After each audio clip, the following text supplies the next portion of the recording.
Looking at our world from a theological perspective. This is the Theology Central Podcast, making theology central. Good afternoon, everyone. It is Friday, March the 24th, 2023. It is currently 5:25 p.m. Central Time, and I'm coming to you live from the Theology Central studio located right here in Abilene, Texas. Well, it's Friday, so you know what that means, right? It's Friday. Come on, you have to know what Friday means. I know what some of you are thinking. Friday, it means the weekend is here. Wrong. I mean, you're right, but you're wrong. That's not what I'm talking about. It's Friday. You know what that means, right? Some of you are probably, you don't really know. It's Friday. That means it's New Music Day. And for me, as a lifelong music addict, a lifelong music fan, I don't know the correct terminology, as someone who absolutely loves music, I love Fridays because that's where all the new music drops. What actually it drops for me at 11 p.m. on Thursday, 11 p.m. Central Time on Thursday, on all the streaming music services that I subscribe to. I get to watch all the new albums appear, and I love it. It's like someone opening up the door to the record store, to date myself, and I can just run around and just listen to whatever I want. But I can do so right there in my media room with my stereo equipment and a pair of headphones and just explore the music. Usually, I try to always do it 11 p.m. Central Time. It doesn't always work out, but somewhere between 11 p.m. Central Time on Thursday and Friday, it's New Music Day for me. So at different times on a Friday, maybe it's Friday morning, late Friday night, maybe going into Saturday morning, you'll find me, exploring, analyzing, thinking about, the new music and I always have opinions and I'm always trying to analyze it. I'm trying to understand it. I'm looking at it from a musical perspective, from a production perspective, from a lyric perspective, and sometimes even from a theological perspective. It just depends. I love to explore and listen. Listen, please. I know whenever I talk about music and I'm doing so for a Christian audience, I'm going to get the emails. You shouldn't be listening to it. Music is, I understand the never ending war that happens with music and Christians. I understand your feelings. So I'm giving you a notice here that I'm going to be talking about music here. Because it's Friday, it's New Music Day. I'm going to be dedicating the next 30 minutes to an hour, however long this takes, to talk about music specifically. Though I'm not going to be talking specifically about music. I'm going to be talking about something found on a brand new album that's much more theological in nature, but it relates to music. So just because it's even music adjacent, if I have to give some kind of a warning because Christians get really, really upset. Look, you don't have to listen to it. You don't have to like it. You can condemn it to the 18th level of hell. I'm very aware of how Christians feel about music. I'm very, very, very aware. So we don't need to have that conversation, right? You can stop listening now. But we need to talk about this. We have to talk about this, all right? So are you ready? Are you ready? Now, here's what I want you to do. Before we get to this, before I explain what happened, before anything, I want you to write down a word, all right? I want you to write down this word. Are you ready? Listen carefully. I want you to write down this word. Commodification. Commodification. Commodification. Commodification. I want you to write down commodification. I want you to write that word down. Commodification, all right? Commodification is defined as this. Within a capitalist economic system, commodification is the transformation of things such as goods, services, ideas, nature, personal information, people, or animal into objects of trade or commodities. Commodification is within a capitalistic economic system. Commodification is this. It's the transformation of things such as goods, services, ideas, nature, personal information, people or animals into objects of trade or commodity. In other words, you see these things and all of you see now is it just becomes an object of trade. It just becomes a commodity.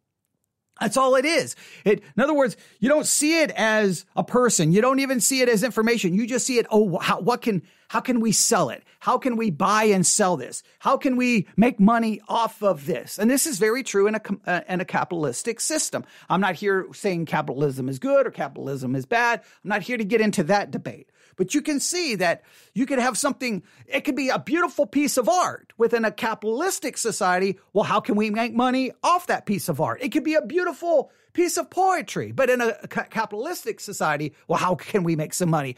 Can we trademark that? Can we use it? What can we do? Because everything is seen as a commodity. It's just the way it works. Now, what does that have to do with New Music Day? Well, you could say, well, New Music Day is all about commodity. It's all about commodification, right? But you'll just remember the word commodification. Just remember the word. Just remember the word commodification. I want you to write that word down. Now, you got that? Now let's back up. It's New Music Day. It's New Music Day. What time was it? What time was it? Hang on, I got to find out.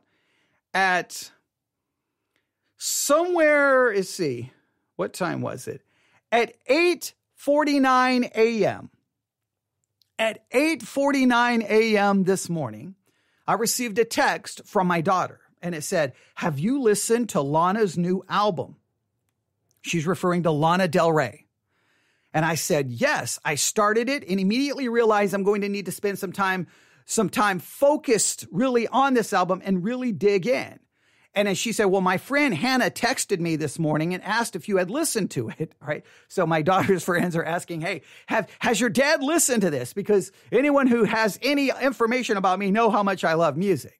She said she was curious what you thought of the church vibe, or if you thought it was like blasphemous.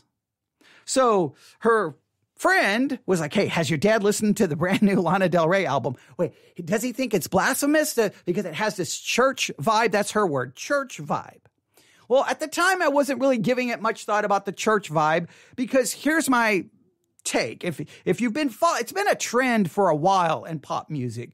Pop music loves to many cases use religious symbolism, religious imagery to talk about everything from romance, love, lust, hate. I mean, they love to use the religious symbolism to really, it's just, they're using religious symbols, but they're trying to show something else. And to me, look, the world wants to use religious symbols to tell their stories. I don't get too worried or shocked by it. Look, I'm more worried and bothered by how the church uses Scripture and uses God and uses Jesus. I'm more worried about how us as Christians handle it, not how the world handles it. When the world handles it, I don't expect them to handle it correctly. I don't expect them to handle it in a correct way. I don't. I just don't.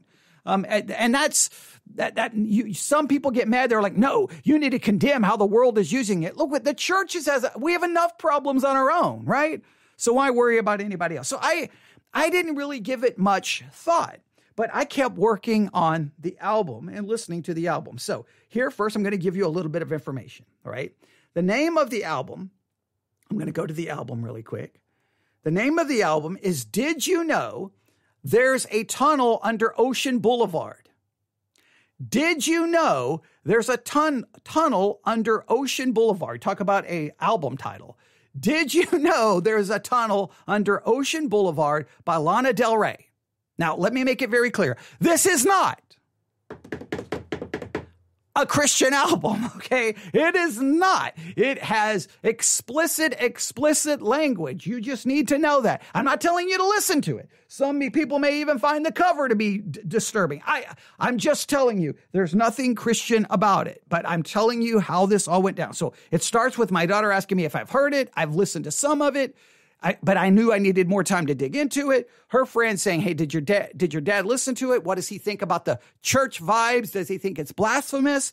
So I kept like, okay, I've got to find some more time. Well, this afternoon, I got a little bit more time to throw on the headphones and to really dig in to Did You Know There's a Tunnel Under Ocean Boulevard by Lana Del Rey. I'm not telling you to listen to the album, not telling you to like the album, But obviously there's something about the album that I think makes it appropriate to discuss here on a theology podcast, and that will all make sense. Now, my history with Lana Del Rey is pretty long.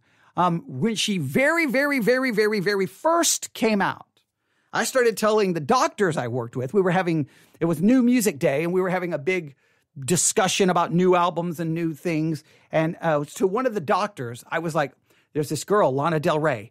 I'm telling you, she is going to be amazing. She's going to become like this powerful artist. She's going to become a big thing. And basically he's like, you're an idiot. She's trash. She's never going anywhere. Well, when she first came out, she didn't really take off like I immediately thought. And then they did a remix of one of her songs. And that remix is what kind of then placed her right there. Then it blew up. But at first, when nothing happened, the doctor kept coming to me. Yeah, Mr. Music Guy thinks he knows so much about music. Lana Del Rey is trash. Her album isn't selling. She's not even on the charts. And then next thing you know, she blew up. And then I was walking around going, oh, Mr. Doctor thinks he can talk about what I know or don't know.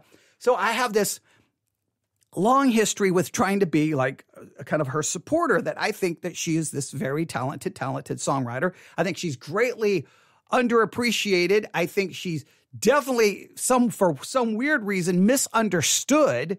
And I think a lot of critics don't get her. She's often snubbed by the awards, which I'll never understand. And then she herself makes it difficult because she never really follows the rules. Like, I think her social media is set to private. She doesn't like interviews. She doesn't follow the typical album release cycle. She basically does so much to almost hurt herself. She doesn't, it's almost like Lana Del Rey at some point decided, you know what? I'm not going to be a commodity. I'm not here for the commodification of my art. I'm going to release the art for me. And if you like it, great. And I'm not going to play the music industry game. So in some ways, I think that that's awesome about her, but I've kind of been a supporter. Now, listen, I'm more than willing to acknowledge her album is not Christian. There's explicit language. She has lots of perspectives that I would disagree with. I'm not in any way pretending otherwise. So you don't have to say, how dare you? I'm just telling you about her and my history with her. I look at her art and go, she's talented. You can think something is talented. You can think something is amazing without having to necessarily agree with a message or language or something along those lines. I think we should be able to understand that. Well, she releases this album. Again, did you know there was a tunnel under Ocean Boulevard? And I think in some ways this is the most Lana Del Rey album ever. I think she definitely decided to make an album for her and not worry about what anybody else thinks. It's not your typical pop album. It's structure. It's everything about it is this big, epic thing. It's not what you would typically hear on pop radio. All kinds of major, almost like within one song, there's like these such drastic changes, almost like you're hearing movements in a symphony to try to place it in some kind of musical category. But Lana Del Rey. So I'm going through the album, right? The first album, I'm going through the album. The first song is The Grants. The second is the title track. Did you know that there's a tunnel under Ocean Boulevard? The third track is Sweet. And the fourth track is A and W. Now, track 2, track 3, track 4 are all marked explicit because there's explicit language. And then track 5. And when I looked at track 5, I was like, Judas Smith interlude. I'm like, Judas Smith. And I started trying to rack my brain. I'm like, wait, Judas Smith? Like, Judas Smith is on a Lana Del Rey album. Like, I was trying to think of which musical, like, who is Judas Smith? Like, I'm like, wait, there's a preacher named Judas Smith. He's like a pastor of some mega church. I'm like, wait, what? I'm like, I'm reading this wrong. I'm like, no, it says Judas Smith. So I hit play. As soon as I hit play, you hear a piano.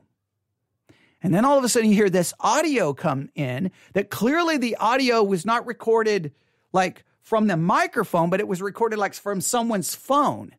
And then I'm like, this is a sermon.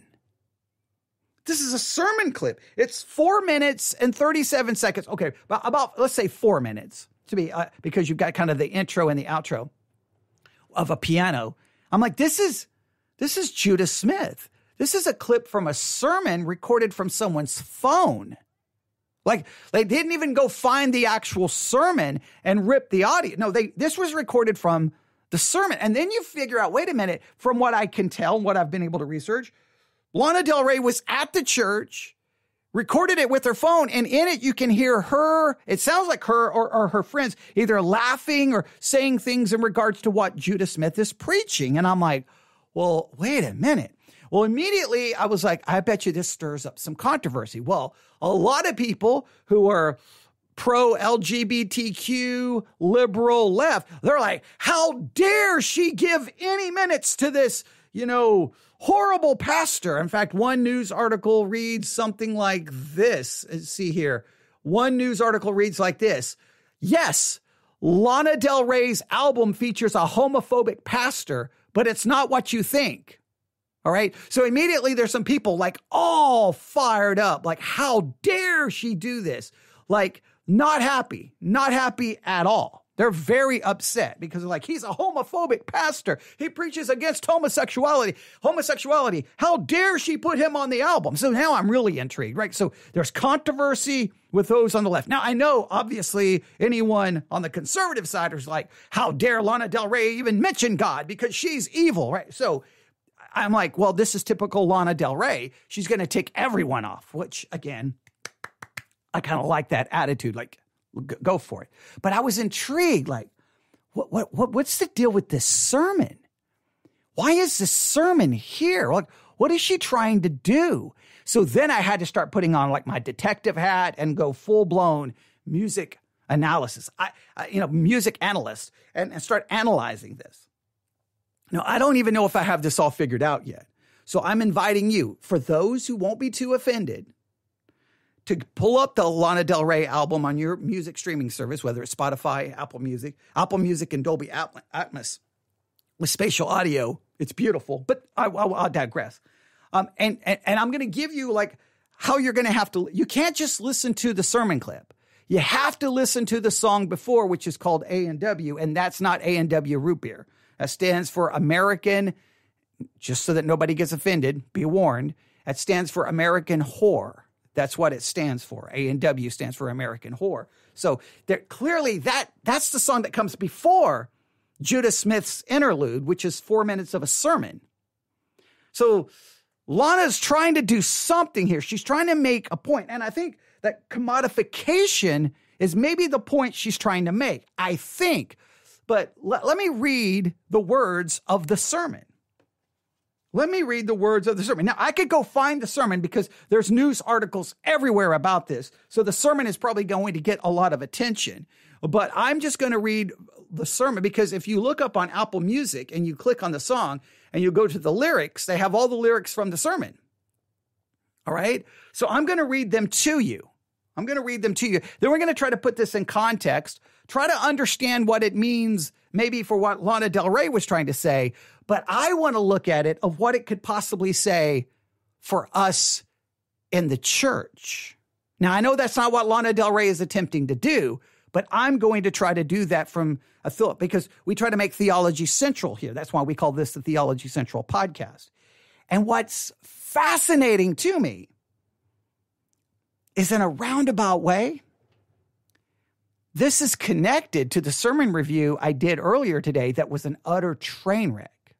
Because in that sermon review, I kept saying that the person preaching was making it about themselves. They were making it about themselves. And I asked us to look at ourselves and say, how do we make it about ourselves? And then oddly enough, I go back downstairs to listen to a little Lana Del Rey and boom, I end up with a sermon clip that kind of says the same thing. It's really fascinating, but here we go. I'm going to read from the sermon. These are the lyrics to the song Judah Smith Interlude, which is really the words of a sermon. Here we go. First, the song begins with piano. I can't play any of it because copyright, music industry doesn't play with copyright. So it starts with a piano, then the audio. The audio is not great. And the reason the audio is not great, well, probably the audio is not great here because it's in Dolby Atmos and spatial audio. I need to listen to it on a different streaming service because in this case, you don't really want it to be Dolby Atmos or spatial audio because it's a sermon being recorded from someone's cell phone sitting in the congregation. All right, so here we go. Here's the sermon. Judah Smith, and I quote, "Don't you understand what that means?" Now, immediately we know we're just coming into the middle of a sermon, so we have no context. "It means quit lusting after your neighbor. That's a heck of a life. You get to love your children in front of you. You get to love. You have to talk to somebody. I want a new life. I don't love my wife anymore. I don't love my kids anymore. Missing out on life. They're usually my age. Does that sound like love? It's a life dominated with lust. And for too long, they've been holding it on. And finally, they just get weak and they say, it doesn't matter anymore. And the Spirit of God says, I will infuse you with desire for what you have and what's in front of you. Desire for what you have. So, as he works deep in your heart, as you call out to him and say, I'm here. Do you hear me, man? Help me. I want what I got. Help me love what's in front of me. Help me want more of my wife and more of my friends. Help me serve the city I live in and not wish it away and hope I can move. Help me, God. I want to be a man in love, not a man in lust. But you've got to do that. So I bring you to the verse. I bring you to this verse and I'm done. I'm done. So let's stop right here. So I don't know exactly what the sermon is about because we have no context. But you could argue that there's something interesting going on here, that so many times in life we find that we don't, in a sense, like what we have. We don't, and we want something else. So he's saying what we need to do is ask God to make us love what we have and not continue to desire what we don't. I wish it was that easy. I wish we could just, because there's lots of problems with this, because one, we have a sinful nature. So the sinful nature is always desiring that which we shouldn't have. So that's problem number one, and that's just not going to go away. But okay, interesting concept. But then he says, I'm going to look at a verse. And he says, Psalm chapter 8. And then he says this, you know where I got this verse? This is going to sound crazy to you, but I'm going to tell you the absolute truth. It's going to make me sound so superior to us all, and I'm looking forward to it. Now, I think he's saying this in a little bit of a joking way, but he says, I woke up this morning and God said, check the Bible app. Now, I don't know if it was God, but it felt like that. All right. So first he says, God told him. Well, I don't know if it was actually God, but I felt like that. He says, in my head, I thought if I hadn't checked the Bible app, I'm going to speak to you from the verse of the day. That means I don't have to do anything. I don't have to look anywhere. I just get the verse of the day. Now, so therefore, he's being a little bit sarcastic here, because that's how people act. You know, I don't have to go look anything. I don't have to do anything. I just look at the verse of the day, and then I get to hear from God. Okay, I think he's using a little bit of sarcasm here. I mean, I'm trying. I mean, if you listen to the audio, I think you'll detect the same thing. He says, "Look at this. Look at the splendor of the skies. Your created genius glowing in the heavens." When I gaze at your moon and your stars, mounted like jewels in their settings, I know you are a fascinating artist who fashioned it all. When I look up and see such wonder and workmanship above, I have to ask this question. I've got to ask this question. Compared to all this cosmic glory, why would you ever bother with puny mortal man or being? Oh, don't get me started. I could preach another hour on infatuated, or to be infatuated with Adam's son. Why are you so infatuated with me? You're the star creator. You're the ocean maker. You're the well creator. You're the rhino designer. Who are you? And then it goes on in verse 5 and it says, yet what honor you have given to men, created only a little lower than Elohim, which is the name of creator God, artist God. You want to call God artist? At some point tonight before you go to bed, be like, yo, Elohim, and he'll hear, you're the best artist ever. Little lower than Elohim, crowned with kings and queens with glory and magnificence. You have delighted. You have delegated to them mastery over all you have made. You have made me a partner with you. I used to think my preaching was mostly about you, and you're not going to like this, but I'm going to tell you the truth.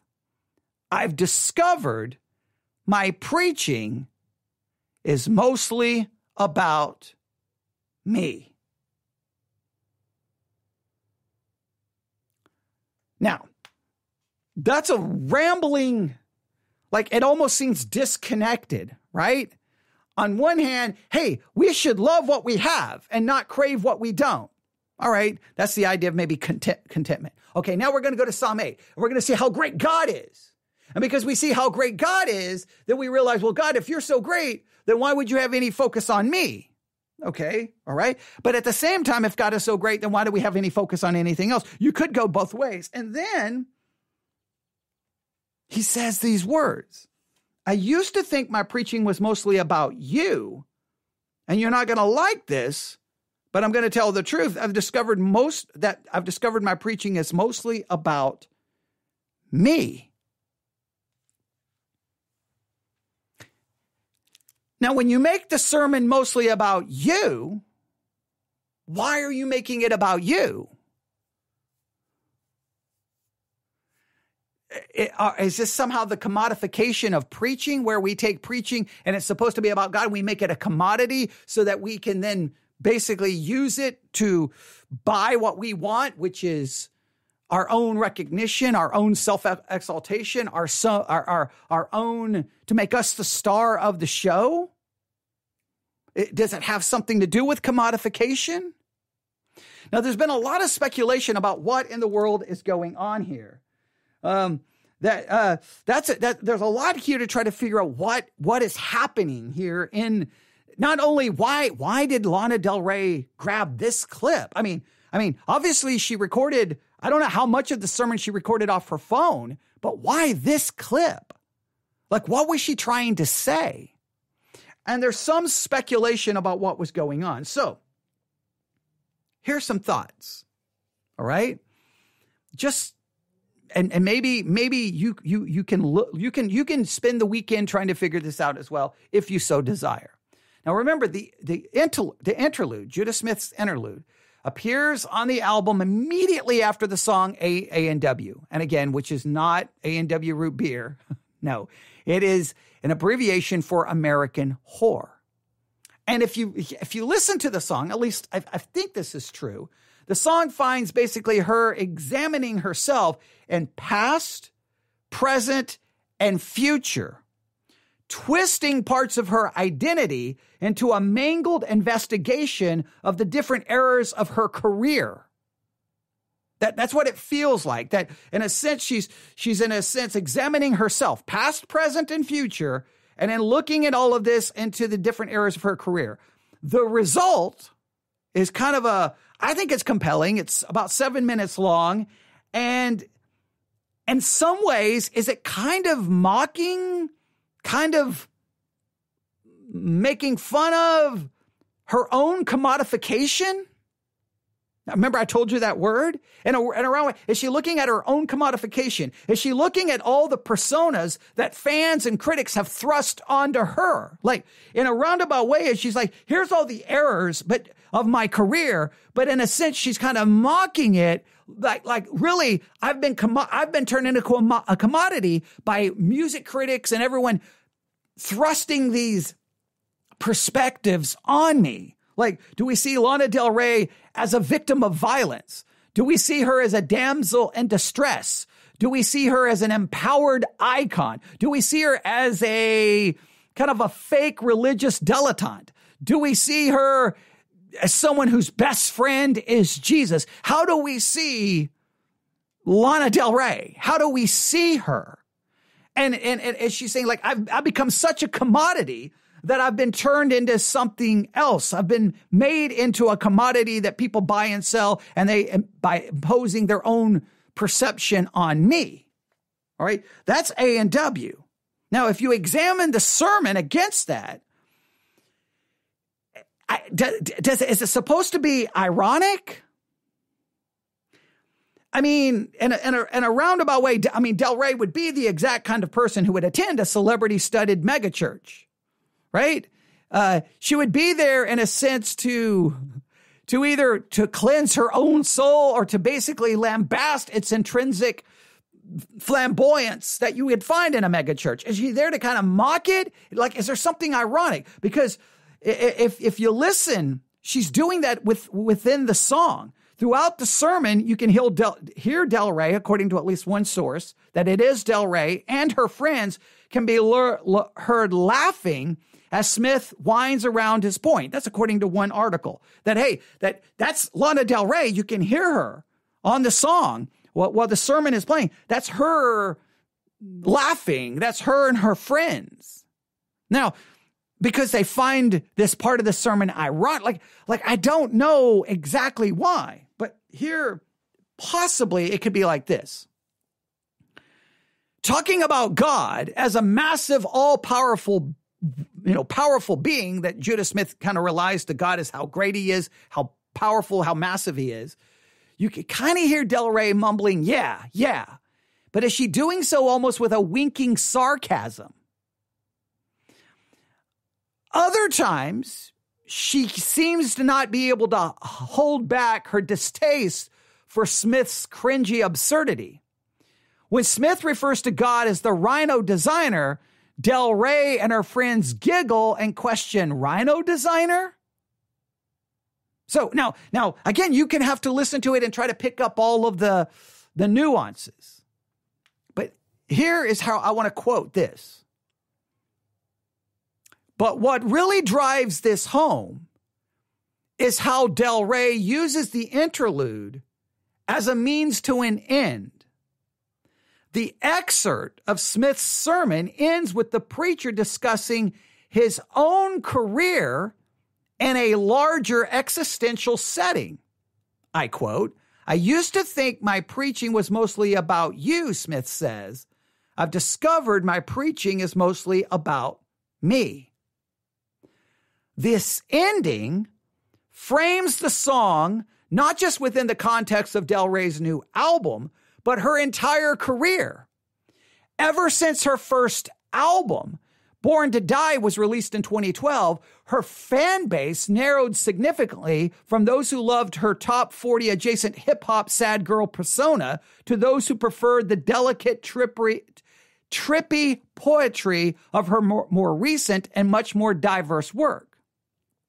In the 11 years since her debut, the singer has taken control of her own career and harnessed a cult fan base into to basically where she can do whatever she wants. She can write a blank check for her entire artistry. She can do whatever she wants now.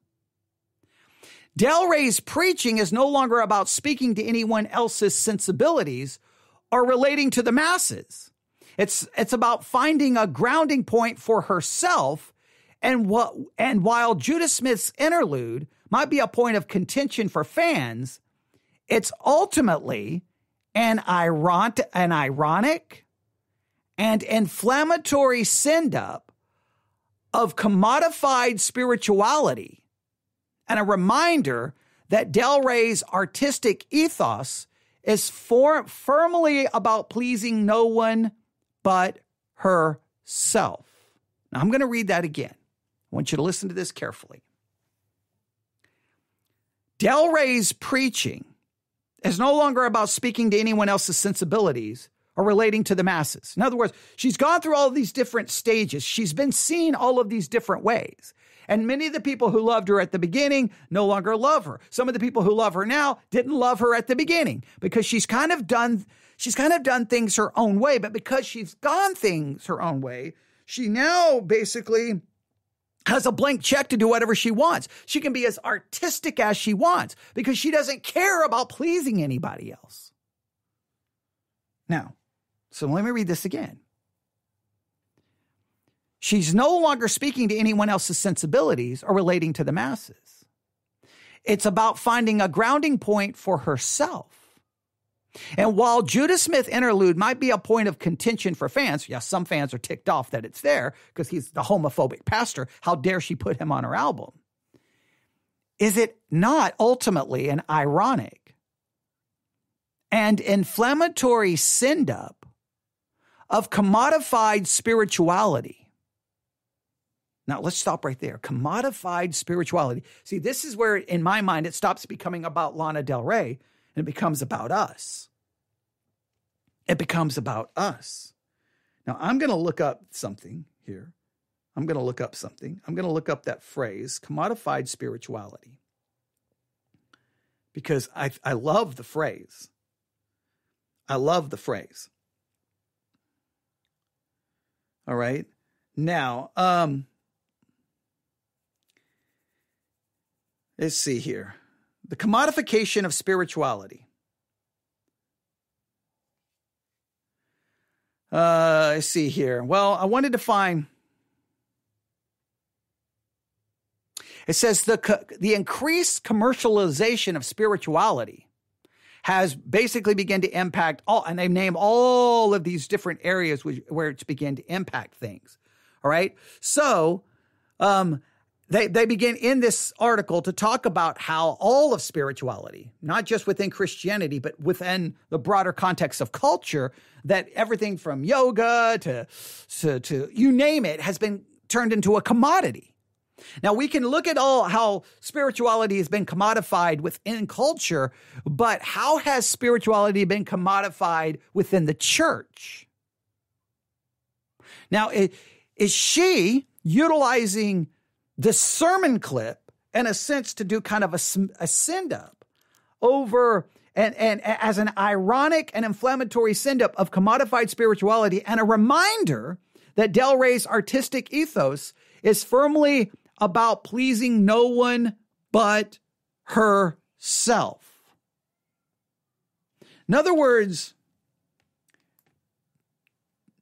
does she take a sermon and where the pastor admits, hey, sometimes I thought my preaching was about you, but it's really about me. Now, I don't know how Judah Smith actually meant that, right? Because if you look at the context of the sermon, he's talking about how great God is, but he seems to say, well, then God puts all of this attention on us. So is he saying that he thought at first he was supposed to preach about God? Now he realizes I can preach about me because that's where God puts the focus. I'm not saying that's what he's trying to do in the sermon, but in a sense is Lana Del Rey saying, okay, look, even in the church,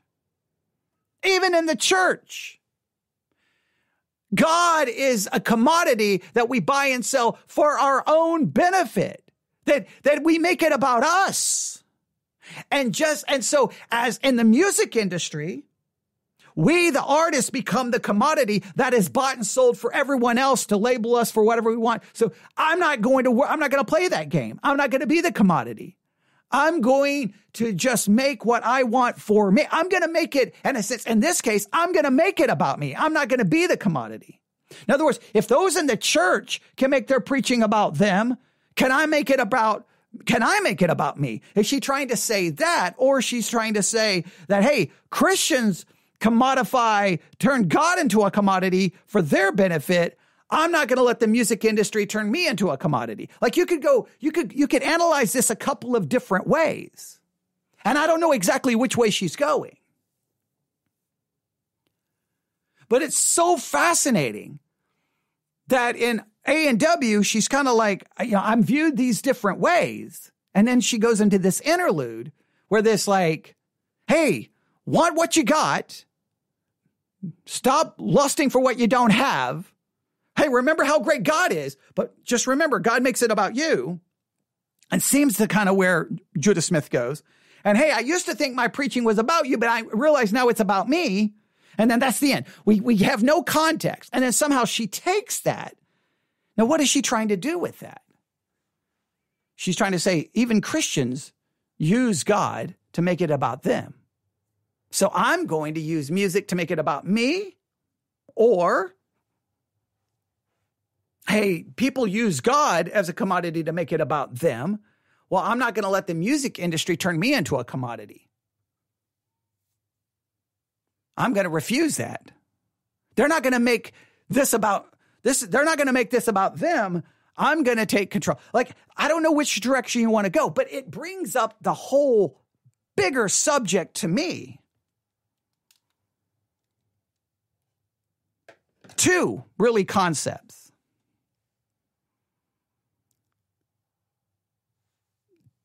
Have we, and I'm going to go back and I'm going to read the definition again of the word that I wanted you to think about.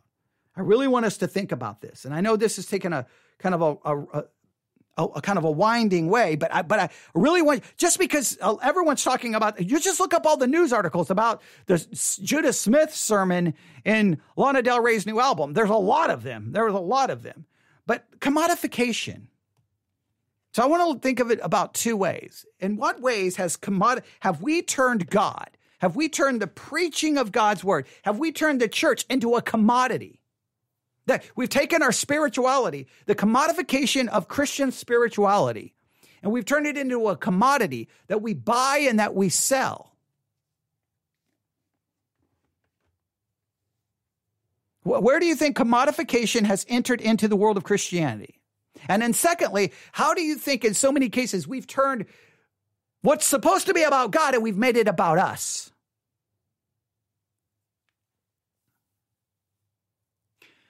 The commodification of spirituality. I really want you to ponder that. And then I want you to ponder, how have we made it all about us?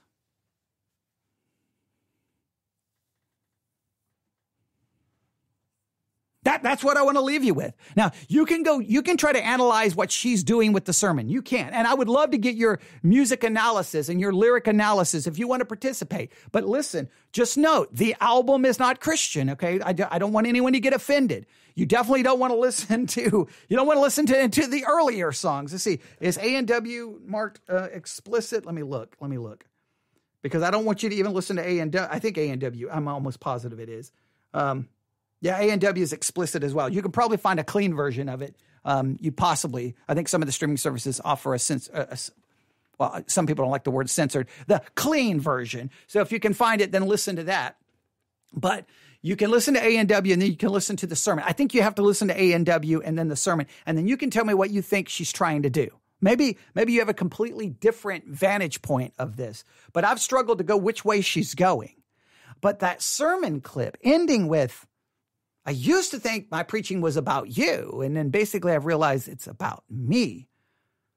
Man, that's first of all, I love the honesty there, but I don't know if he's saying it like it's a bad thing or if he's saying it like it's a good thing. You'd have to go look at the whole context of the sermon. Give me your interpretation of that sermon clip. Forget how Lana Del Rey is using it. If you don't want to figure out what Lana Del Rey is doing, just go listen to Judah Smith Interlude from the new Lana Del Rey album. Forget figuring out what she's doing with it. Just tell me what you think Judah Smith was trying to say. We may have to review the entire sermon is what we may have to do. We may have to review the entire sermon. But I think Judah Smith is about to become a household name, okay? Good or bad, okay? Good or bad. So, but that deals with theology, so that's why we're dealing with it. But I just want the commodification of spirituality within the church. I don't care about what's happening in other religions. No, the church. And then how do we make it all about us? Because the sermon we reviewed today was a great example of taking John chapter 2, where Jesus is cleansing the temple, and make it all about us. I mean, the woman preaching that sermon made it all about her. Really she literally replaced Jesus and the cleansing of the temple with herself and all of her good works.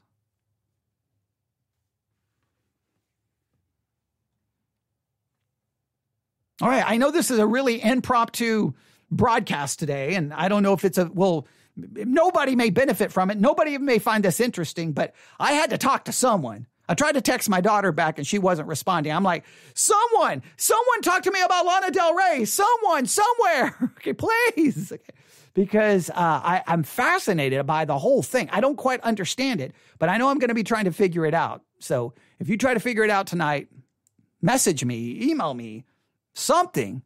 Smoke signal, something, because I would love to get your thoughts. But even if you don't care about Lana Del Rey, just the commodification of spirituality within the church and how we make it about ourselves. And what do you think about that? All right, I'm going to go try to figure out what's for supper, as we say here in Texas. And Then I don't know. I don't know what I'm going to do tonight, but I have a feeling I'm going to end up back in front of this microphone because I got a book. A book came in. A book was at my door.